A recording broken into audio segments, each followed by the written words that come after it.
Bem, agora nós vamos falar sobre predição linear e modelo autoregressivo. Nós somos dois problemas correlatos.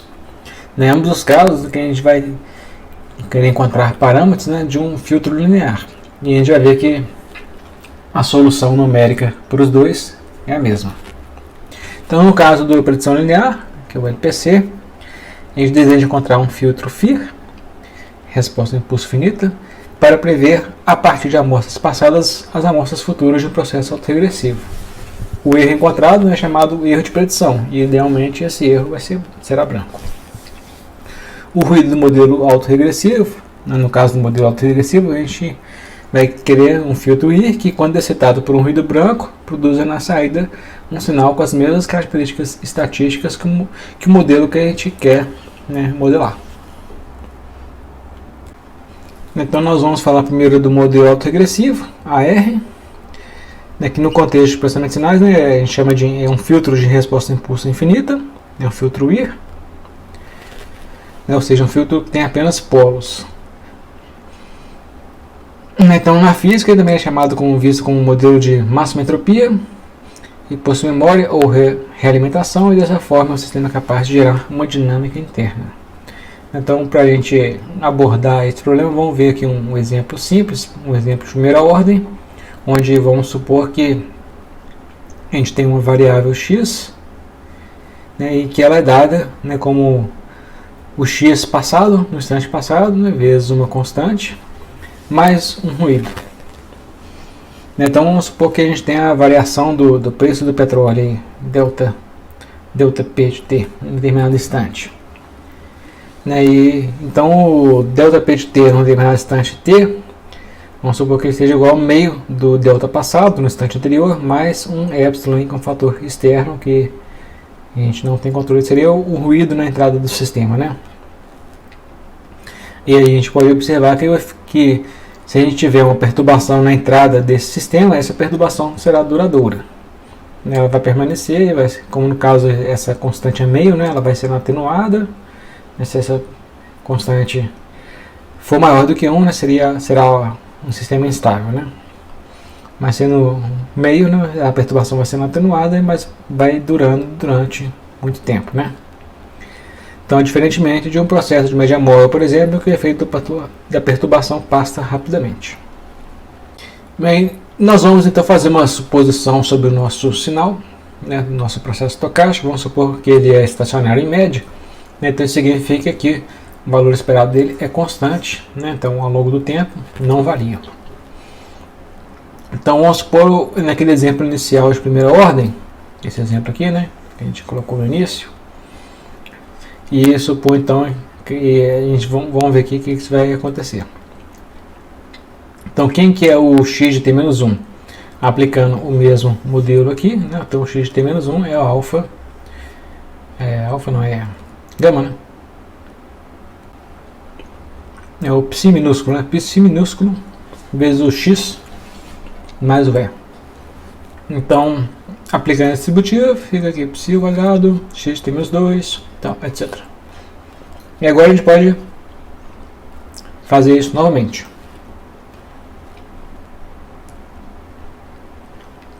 Então, quem que é o x de t menos 2? Aplica novamente, então fica o π, x de t menos 3, mais o epsilon t menos 2.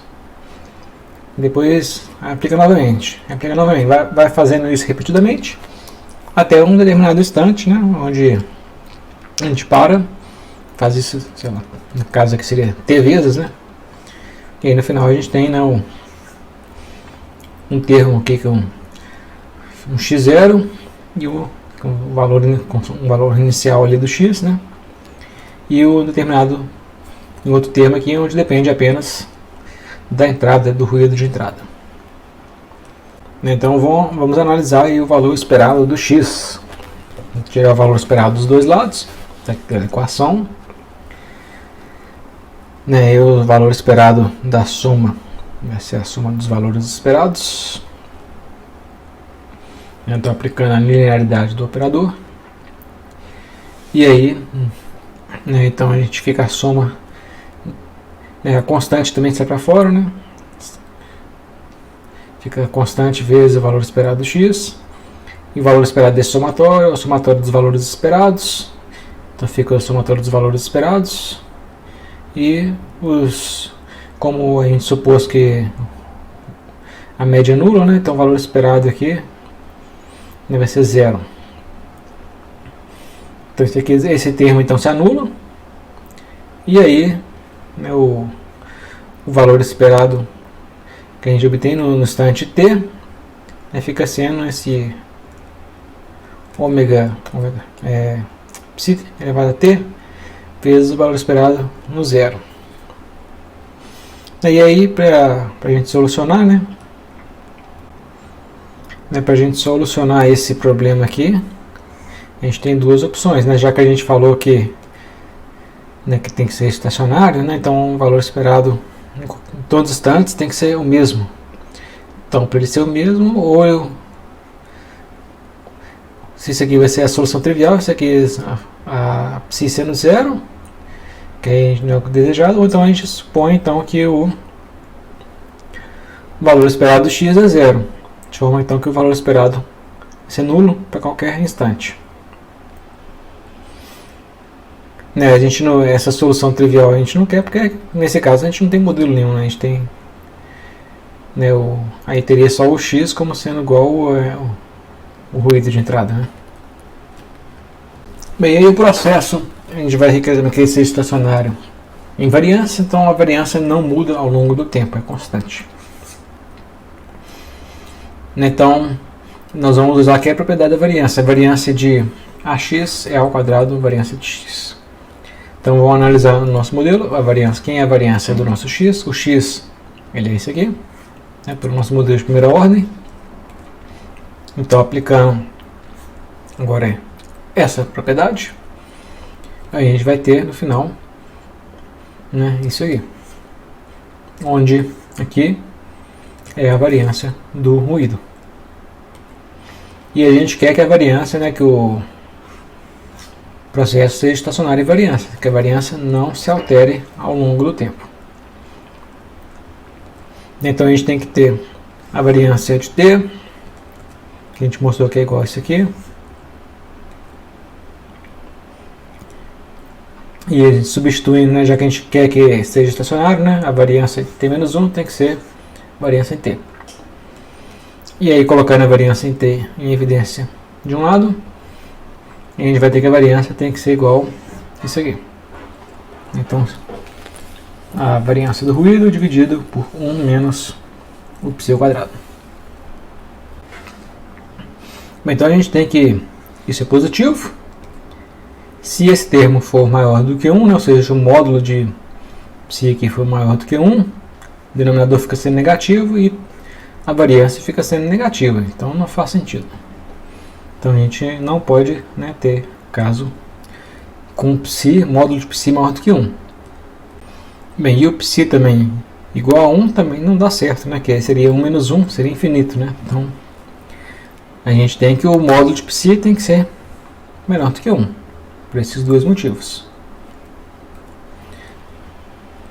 Né, que é o que vale, é o que a gente precisa, né, para a gente ter um sistema estável. A gente precisa, né, que esse psi, o módulo de psi seja menor do que 1. Aí a gente vai ter um sistema que é estável. Né, vai ter o polo dentro do círculo unitário. Então, aquele foi o exemplo de primeira ordem, e de ordem P genérica, a gente vai ter um modelo dessa forma.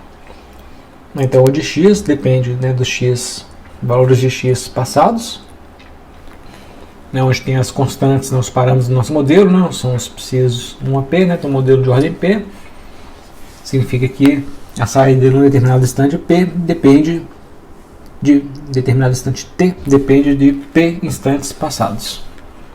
Então a gente tem P parâmetros que a gente quer determinar. E tem uma constante ali, geralmente omitida, e o ruído branco na entrada. Então o modelo de ordem regressivo pode ser visto como a saída de um filtro de resposta a impulso infinito e com apenas polos com a entrada em um ruído branco. Então esse desenhozinho aí. Então onde tem ali o nosso filtro, né? É um filtro apenas polos e com a resposta, né, o H de Z dele dado aí embaixo. né, de forma a dar essa equação aqui. Então a gente vai ter que, para que esse modelo AR seja estacionário no sentido amplo, as características estatísticas não mudam com o tempo, que é o que a gente viu naquele exemplo simples lá, a gente viu no exemplo de primeira ordem, então no exemplo geral o que a gente vai ter que ter é que as raízes do polinômio devem estar dentro do ciclo unitário, né? Então vai ter que ter um sistema estável, né? As raízes dentro do ciclo unitário, satisfazendo então, né, um módulo menor do que 1. Né? Então, dado uma série temporal, como é que a gente pode, né, achar um modelo AR para ela? Então vamos ver uma primeira forma, que é essa chamada inversão direta. Então vamos assumir que tem uma série temporal com média nula, que é o x. A gente tem n amostras do x, né, e é um processo AR. E a gente tem um modelo de ordem P, dado aí nessa equação. Então vamos ver aqui, no caso mais simples, P igual a 1. Aí depois nós vamos aumentar a ordem e ver o que acontece. Então se P é igual a 1, a gente tem esse modelo da equação 193. Então a gente tem n amostras, então a gente pode escrever, a gente tem n amostras, a gente pode escrever n-1 equações. Já que depende sempre do instante t-1, então a gente vai poder escrever n-1 equações para um modelo de ordem P, ou de forma geral, né, n-P. Então a primeira equação é o que? O x1 é o α1 x0, mais o epsilon, x2 α1 x1, assim por diante, até o xn-1 α1 xn-2. E aí nós vamos chamar esse vetor de B, esse vetor de A, né? Estamos chamando ele aqui de A com essa notação de matriz, porque quando a gente aumentar a ordem vai aparecer outros fatores, então isso vai virar uma matriz. Então já estão usando a notação que vai ser usada ali na frente. Esse escalar, no caso, né, na frente vai ser o vetor, né, que é o φ. E a gente pode, né, claro que trocar de ordem aqui, que não faz diferença, né? Então a gente chegou nessa equação. B é igual a φ1. Então está aqui. Então eu posso multiplicar por A transposto dos dois lados. Nada muda. E da mesma forma, né, eu posso multiplicar pela inversa desse termo nos dois lados. Então multiplicando aqui nos dois lados por essa inversa. Então ao multiplicar aqui por a inversa, isso aqui dá identidade. Então fica só o psi desse lado. E do outro lado continua aqui do jeito que está. Então no final a gente chegou aqui numa forma de determinar quem que é o φ baseado no x e no b, né? Agora o x e o b lá, eles dependem apenas do x, né? O a e o b, né? A matriz A e o vetor b, eles são construídos a partir apenas das amostras do nosso sinal que a gente está querendo achar um modelo para ele. Então eu posso montar essa matriz A, montar o vetor B, fazer esse cálculo e achar quem é o φ. Então só abrindo aqui essas equações, né? Aqui quem que é o A vezes A transposto vezes A. Então o nosso A é esse vetor aqui nesse caso, né? x0 até xn-2. Então o A transposto vezes o A. Então vai aparecer os termos aqui todos ao quadrados. São os de 0 a n-2. E aqui, né, o A vezes o B, né, então o A varia de 0 a n-2 e o B varia de 1 a n-1. Então vai aparecer, né, os termos onde aparece aqui, né, o x, o xi e o xi mais 1. Variando aqui o i então de 1 a n-2. Então aqui está só a mesma coisa, a mesma expressão.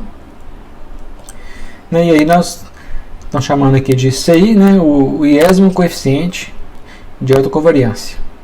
Então aqui é o que está sendo dado nessas equações aqui. Então C1, que é isso aqui, né, que é autocovariância aqui. E esse aqui é o C0. Então C1 sobre C0, chamando de R1, né, que é o coeficiente de autocorrelação. Então agora vamos ver o exemplo com ordem igual a 2. Então um modelo de segunda ordem, a gente pode montar então, né, dado um sinal, a gente tem n amostras desse sinal, a gente pode montar um sistema com n-2 equações. Esse sistema que está aqui na equação 199, né, onde a gente está usando as amostras do x para poder montar, né, esse sistema de equações, variando aqui, né, o t, né. Então a gente monta esse sistema e a gente vai chamar esse aqui de B, esse aqui de A e esse aqui de φ. Então a mesma coisa que no caso anterior. Então a gente tem essa equação, a gente pode multiplicar pelo A transposto dos dois lados, pode multiplicar pela inversa do A transposto vezes A dos dois lados, e no final a gente achou uma forma de determinar o vetor φ. Então a gente analisando aqui quem que é o φ, a partir dos nossos x, né, a gente pode abrir agora, né? Então como a gente tem agora o sistema de segunda ordem, o A é essa matriz, então aqui tem um A transposto, né, vezes o A aqui. E aí fazendo nessa conta, primeira linha vezes primeira coluna, primeira linha, segunda coluna, segunda linha, primeira coluna, segunda linha, primeira coluna, e a gente acha os elementos do A transposto vezes A. Aqui, conforme a gente chamou no outra equação, é aqueles Cs lá, né? Então a gente vai... Só que agora a gente achou essa matriz e a gente vai calcular a inversa dessa matriz, né? No caso antes era um escalar, né? Então essa 1 sobre o escalar, agora é uma matriz, então a gente tem que achar a inversa da matriz. Então se o determinante é diferente de zero, né, a gente pode obter usando aquela expansão em cofatores, né? Então a inversa da matriz é a matriz adjacente dividido pelo determinante da matriz. Então a matriz adjunta, né, é a transposta da matriz de cofator, né, e a matriz de cofator é dada, né, por esse termo menos 1 elevado a i mais 1 vezes a matriz menor mj, né, onde a matriz menor é a matriz onde a gente elimina, né, as iésima linha e jésima coluna. Então para cada elemento que a gente selecionar ij, né, a gente vai eliminar a linha e a coluna relativa a esse elemento. Então isso é simplesmente relembrando a álgebra linear, né? Então a inversa de A transposto vezes o A, né, é esse aqui que a gente falou. E aqui, né, então o determinante, 1 sobre o determinante, né? E aqui é a matriz adjunta. Então não vamos perder tempo aqui fazendo todos os cálculos, né? Aí no final o que a gente tem ali? Né, esses termos que a gente chamou aqui, a gente vai usar aquela notação, né, das autocovariâncias, né? Então chamar de C0, C1, etc., de acordo com o atraso relativo entre os x que estão envolvidos. Então esse termo aqui, né, esse aqui é o C0, né? E o outro é o C1, né? E aí a gente pode simplificar aquela expressão dessa forma.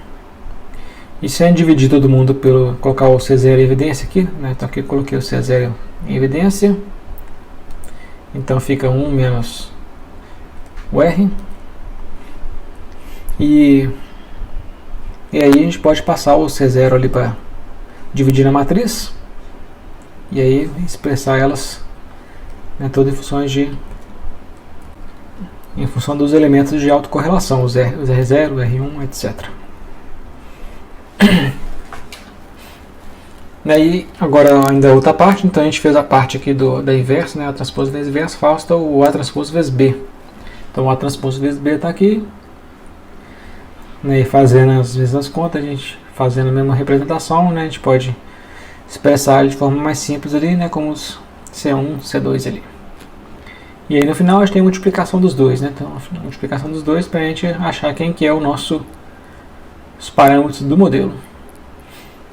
Então, basicamente, né, a gente consegue determinar, né, os parâmetros do modelo baseados, né, nos coeficientes de autocorrelação. Isso que a gente está vendo até aqui. Então, a gente fez o exemplo até a ordem igual a 2. A gente vai aumentar, podemos fazer menos procedimentos, então, e vai ficar cada vez mais complicado. Uma forma mais simples é utilizar as equações de Woolley-Walker. Então vamos ver o que é isso aí. Então as equações de Woolley-Walker é para estimar os parâmetros, né, dos modelos AR a partir dos dados. Então, dado uma série temporal x, podemos estimar sequências de covariâncias x do nosso vetor x, né, nossa série temporal x. E existe uma relação, né, entre o modelo autorregressivo e a sequência de covariância, podendo então determinar os parâmetros P a partir desse modelo. Isso a gente já viu, né, nas soluções que a gente estava obtendo, né, pelo método anterior. A gente já viu, né, que aparecia sempre os, né, a autocorrelação do sinal, né, para determinar, né, quem são os coeficientes do modelo AR. Então vamos ver como é que a gente obtém isso de forma mais simples usando o Woolley-Walker. Então a gente vai resolver as equações de Woolley-Walker, vamos ver como é que a gente monta o sistema de equações, como é que resolve ele e encontrar, né, os parâmetros do modelo, né, a partir então da autocovariância do sinal. Então o método de Woolley-Walker ele não lida, né, com a questão de escolha da ordem do modelo, né, então a gente vai escolher a priori qual é a ordem do modelo. E para aquela ordem do modelo, a gente vai montar o sistema de equações, resolver o sistema de equações e achar a solução. Mas o interessante é que a gente vai ver que também se a gente propõe uma determinada ordem, o processo de encontrar a solução por uma determinada ordem, a gente no caminho encontra todas as soluções para as ordens inferiores àquela que a gente determinou. Né, para poder encontrar a melhor ordem, né, existem critérios aí, então que a gente não vai falar sobre eles, que são os critérios de formação de Ekayik, critérios de formação bayesiana, validação cruzada e balancear o erro quadrático.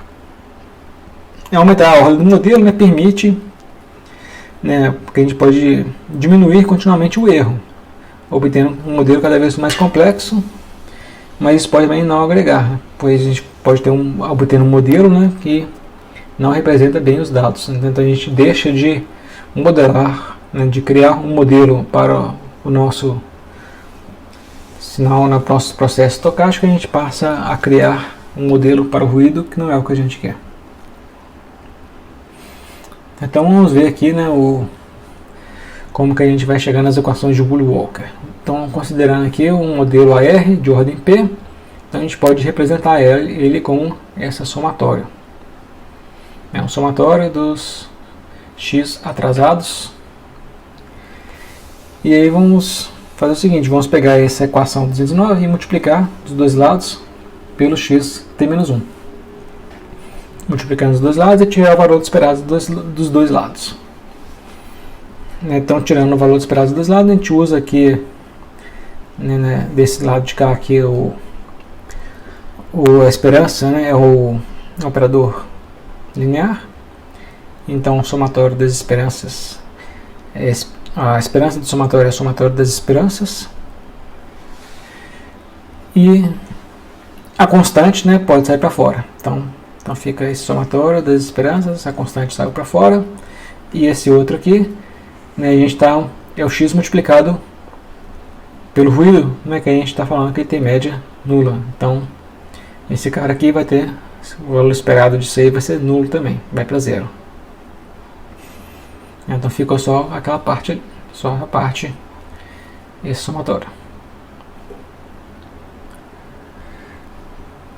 E aí a gente sabe, né, que o valor esperado de xt menos L, né, se a gente trocar o L de sinal, dá na mesma, né, é simétrico, não existe simetria. Então CL C menos L é igual. Então a gente pode reescrever a equação anterior, né, então essa equação aqui.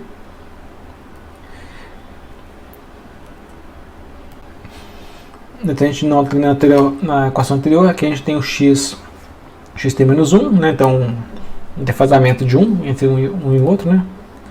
E aqui a gente tem o xt-i e o xt-1. Então o defasamento de -1 entre um e o outro. Então a gente pode reescrever essa equação como essa forma. Então tem os coeficientes de autocorrelação aí, né? Com 1 e aqui e -1. E a gente pode dividir os dois lados, né? Por C0 e obter então essa equação.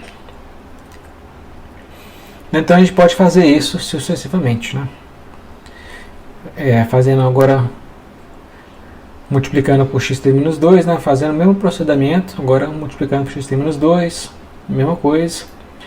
Então fazendo os mesmos passos, esse termo também vai se anular.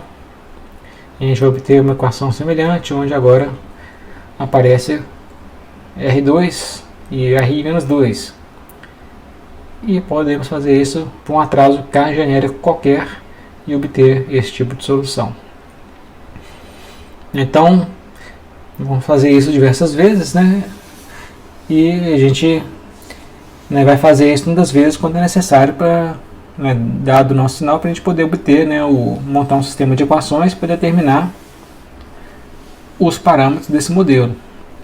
Então, dado no modelo de ordem P, a gente precisa de montar P equações para resolver esse modelo. Então basta, né, pegar P amostras, P autocorrelações, né, do nosso sinal para montar esse sistema. Então a gente pode montar esse sistema na forma matricial. Esse sistema de equação é que é o chamado equações de Boole-Walker. São essas equações. Então a gente pode representar na forma matricial.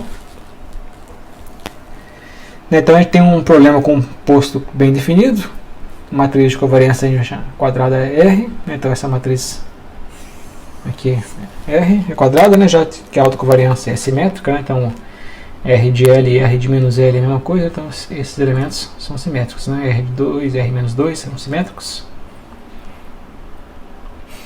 E o mesmo número de equações variáveis, né, então o R é de posto cheio, simétrico e desta forma existe sua inversa garantida. Então a gente tem como determinar, né, unicamente aqui quem são os nossos parâmetros do modelo a partir dessa equação.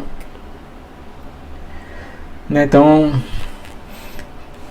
só que ao invés de resolver essa equação, né, invertendo a matriz, existe uma forma mais simples, né, aproveitando que essa matriz é uma matriz que a gente chama de matriz tuplets, que é uma matriz onde as diagonais são constantes. Se a gente pegar ao longo dessa diagonal aqui é R1, essa aqui é R0, né, aqui é R1, uma diagonal aqui é R2, etc. Então é uma matriz que satisfaz essa condição chamada de matriz tuplets. E para resolver um sistema de equação onde a matriz é tuplets, existe o algoritmo de Levi-Sundarbin, né, que é um algoritmo rápido para resolver esse tipo de sistema. E foi isso aqui que eu falei no início, né, que para determinar a solução de um modelo de uma determinada ordem P, eu preciso determinar as soluções por sistemas de ordens inferiores a P. Então isso aí vai ser... Isso advém, né, do algoritmo de Levi-Sundarbin. Para poder resolver de forma rápida, né, se obtém as soluções intermediárias de ordens menores até chegar à ordem P. E aqui a gente tem o link do notebook, onde a gente tem exemplo, né, sobre a parte de modelo autorregressivo. Então nesse notebook a gente vai ter esse exemplo onde a gente cria ali um sistema, a gente define os parâmetros, a gente cria o sistema e vai tentar, né, estimar os parâmetros do modelo para ver se o método ali funciona, né? Então a gente cria um modelo autorregressivo, né, e a gente vai depois aqui tentar estimar os parâmetros do modelo, né? Então a gente vai variando aqui a ordem do modelo que a gente quer, vendo quais são os parâmetros, e fazendo o gráfico ali dos modelos para diferentes ordens, né? Então vale a pena dar uma olhada nesses exemplos com calma, né? Refazer isso aí, tentar entender o que está acontecendo. E aqui no final a gente tem também um gráfico aqui mostrando, né, o erro, né, como é que o erro vai caindo à medida que a gente vai aumentando a ordem. Né, como a gente falou, né, à medida que a gente vai aumentando a ordem, o erro vai sempre caindo, mas chega uma hora que ele cai algo desprezível, né? E a partir desse ponto que ele cai pouco, significa que a gente está deixando de modelar a dinâmica do nosso processo e passando a modelar ruído, que não é interessante. Depois aqui mais um exemplo aqui, que é esse sinal aqui, que vem desse exemplo aqui do Paul Bourke, né, onde tem esse sinal que chama de é uma soma de senoides aí, né? E que faz a ideia de determinar também, né, qual é o modelo AR aqui, e mostrando aqui, né, o erro, como é que vai caindo à medida que a gente vai determinando, aumentando a ordem do modelo, né, mostrando aqui os parâmetros, né, dos coeficientes que são obtidos para cada uma dessas ordens. E que a gente vê, né, também que depois de uma determinada ordem, no caso aqui até a ordem, depois do 3, né, da ordem igual a 3, a queda, né, no erro é pequena. Então a gente passa a ter um modelo mais complexo sem ter ganho significativo, né? Então, o que é um indício aqui pra gente, né, de que uma ordem igual a 3 seria o ideal aqui para esse caso específico, né? E mais alguns exemplos nesses links, né, que vocês podem visitar e ver depois.